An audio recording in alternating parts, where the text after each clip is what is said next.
The quilt was folded neatly on a shelf at Goodwill, tucked between blankets and bedsheets. Priced at $15. Most people walked past it without looking.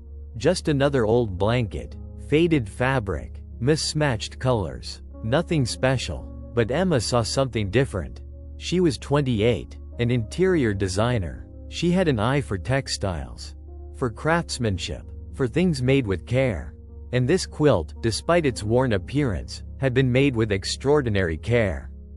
Emma pulled it down, unfolded it carefully. It was large, queen-sized, heavy. Each square was different. Different fabrics, different patterns. Some looked old, really old, like they came from clothing from decades past. Others were more recent. The stitching was immaculate, tiny, precise. The work of someone who had spent years perfecting their craft. Emma turned it over, examined the backing, and noticed something strange. Some of the squares had tiny embroidery. Not decoration. Words, dates, initials, barely visible. You would miss them if you were not looking closely. She found a tag sewn into one corner. Handwritten on fabric. Made with love by Margaret Chen, 1924 to 2024. 100 years of family. Emma's breath caught. This was not just a quilt. This was a family history. A century of stories, sewn into fabric, square by square. And it had ended up here. At Goodwill. For $15. Emma bought it immediately, took it home, spread it across her living room floor, and began studying it, really studying it. Each square, each stitch, each hidden detail. The embroidery was subtle. Some squares had dates. 1924, 1943, 1967, 1985, 2003, 2024. Others had initials. MC, JC, SC, LC. Some had both. Some had locations. San Francisco, Boston, Chicago, Seattle. Emma realized this was intentional. Margaret had created a map, a timeline, a family tree, hidden in plain sight. Each square represented something, someone, some moment, some memory. But without the key, it was impossible to decode. Emma photographed every square, created a spreadsheet, listed every date, initial, and location she could find. 47 squares, 47 pieces of a story she did not understand, but desperately wanted to. She posted about it online. Local community groups, genealogy forums, quilting communities, shared photos, asked if anyone recognized the name Margaret Chen, if anyone knew this family, if anyone could help decode the quilt. Responses came slowly at first, then faster. Someone recognized the name. Margaret Chen had lived in their neighborhood for decades. She was 99 years old, had just moved to a nursing home. Her family was cleaning out her house. They must have donated the quilt by mistake. Another person knew more. Margaret's husband had died 10 years ago. Her children lived far away. She had been living alone until a fall 6 months ago made it impossible. The nursing home was called Sunset Gardens, 15 minutes from Emma's apartment. Emma felt her heart racing. She had to return this quilt. This was not just fabric. This was a family's history. Margaret's life work. It belonged with her family, not in a stranger's living room. But Emma wanted to understand it first, to decode the story Margaret had sewn, to appreciate what she had created before returning it. So she kept researching, kept analyzing, kept piecing together the puzzle Margaret had left behind. Emma became obsessed with the quilt. She spent every evening studying it, cross-referencing dates with historical events, trying to understand the pattern, the logic, the story Margaret had encoded. She reached out to quilting experts, showed them photos, asked about the technique, the symbolism, the tradition. They told her this style was called a memory quilt, common in the 1800s and early 1900s. Families would incorporate fabric from meaningful clothing, wedding dresses, baby blankets, work shirts. Each square represented a person or event, a way to preserve history when photos were rare or expensive. But Margaret had taken it further. She had added text, dates, codes, turning the quilt into a document, a record, a book written in fabric. Emma started with the earliest date, 1924, the same year Margaret was born according to the tag. That square was made from white cotton. Simple, plain, with tiny embroidery. MC 1924 Shanghai. Margaret's birth, in China, before she came to America. The next dated square was 1943. Made from military green fabric. JC 1943 Pacific. Emma researched. JC could be James Chen, Margaret's husband. She found records. James Chen served in World War II. Pacific Theater. Married Margaret in 1945 after returning. That square was from his uniform. Emma continued, square by square, building a timeline, a family tree. 1945. Wedding dress fabric. White lace. MC plus JC 1945 San Francisco. 1947. Soft blue cotton. SC 1947. Their first child, Susan Chen, born in San Francisco. 1950. Yellow flannel. LC 1950. Second child, Linda Chen. 1952. Green corduroy. MC 1952. Third child, Michael Chen. Each child's birth was recorded, not with photos, but with fabric, from their baby clothes, their blankets, their first outfits, preserved forever in the quilt. Emma found squares for graduations, weddings, births of grandchildren, each event coded, each person represented. MC for Margaret, JC for James, then their children's initials, then their grandchildren's. 4 generations documented in 47 squares. But some squares were darker. Literally, made from black or gray fabric, with dates but no names. Emma realized these were losses. Deaths. James Chen 1985. Heart attack, age 62. Linda Chen 2003. Cancer, age 53. Each loss preserved, mourned, remembered. Emma noticed the final square.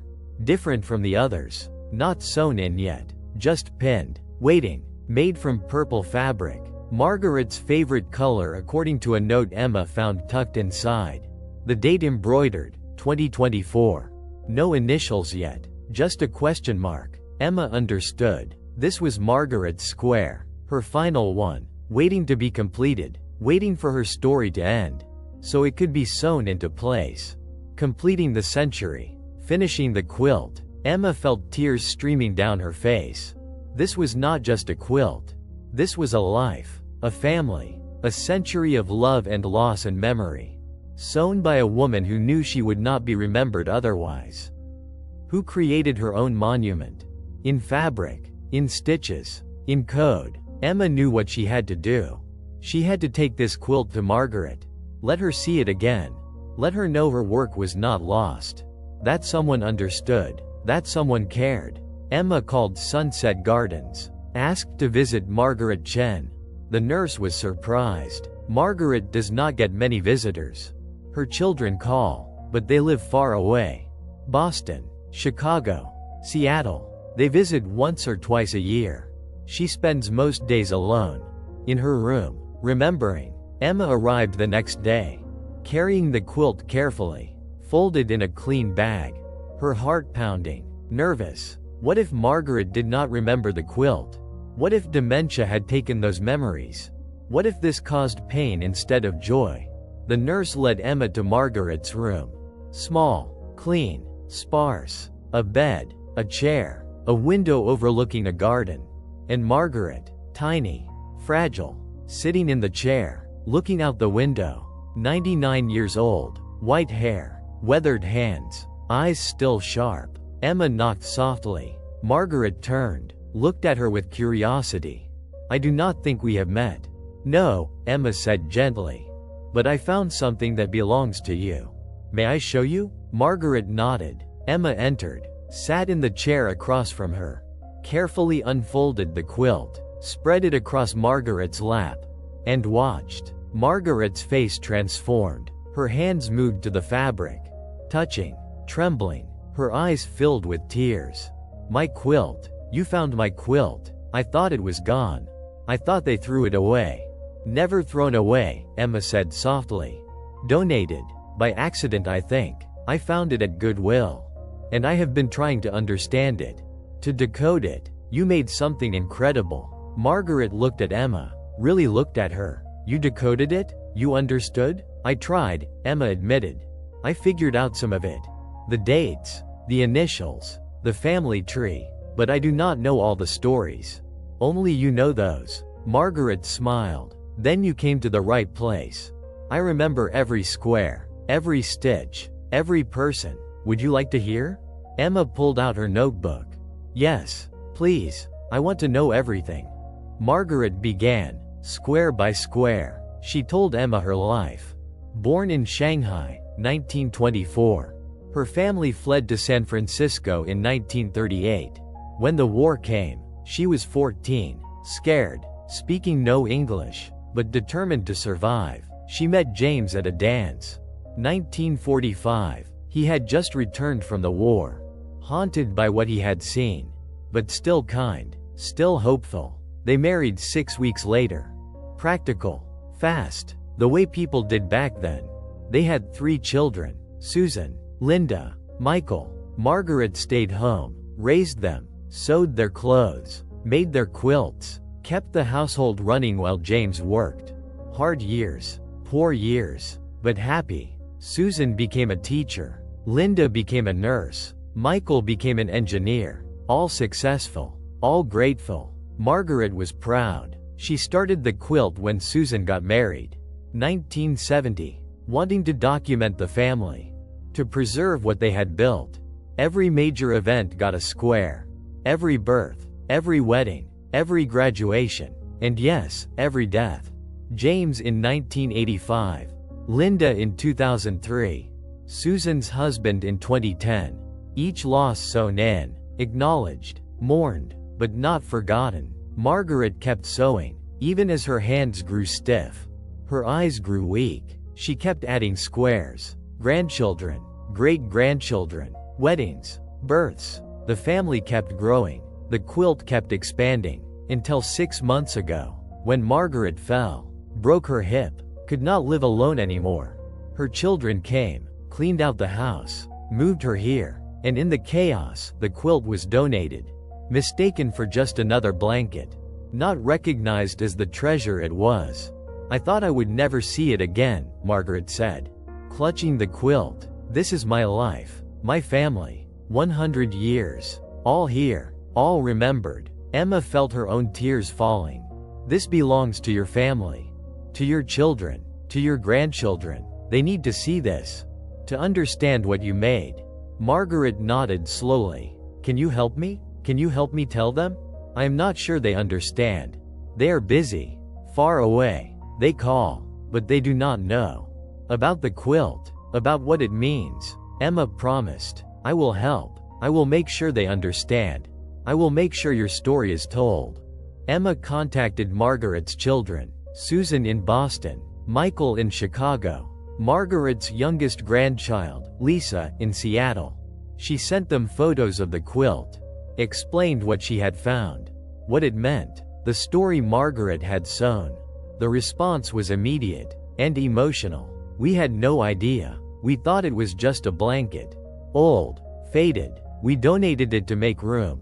We did not know. We did not understand." They came, all of them, flying in from across the country, meeting at Sunset Gardens. 3 generations gathering to see the quilt, to hear Margaret tell the story, to finally understand what their mother, grandmother, great-grandmother had created. Margaret sat in the common room, the quilt spread across a large table, her family surrounding her, and she went through it again, square by square, telling each story, pointing to each person, making them real, making them remembered. Susan saw the square from her wedding dress. White satin, 1970. "I forgot about this dress. I forgot how beautiful it was. Michael saw the square from his father's uniform. Military green. 1943. I never knew you kept this. I never knew it mattered so much. Lisa, the youngest grandchild, found her own square. Bright pink. 2002. From her baby blanket. I am in here? I am part of this? Margaret smiled. You are all in here. Every one of you. This is our family. Our history. All the joy. All the sorrow. All the love. Sewn together. Preserved. Forever. The family decided immediately. The quilt would be photographed. Documented. Each square catalogued. The stories recorded. Margaret would narrate. Explain. Tell everything she remembered. Before those memories were gone, they hired a professional conservator to restore the quilt, to preserve it, to ensure it lasted another 100 years. They created a digital archive. Photos, videos, audio recordings of Margaret explaining each square.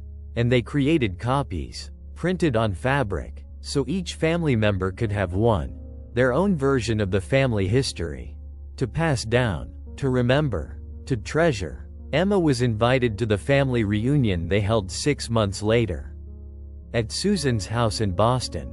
3 generations gathered, the restored quilt displayed, Margaret seated in the place of honor.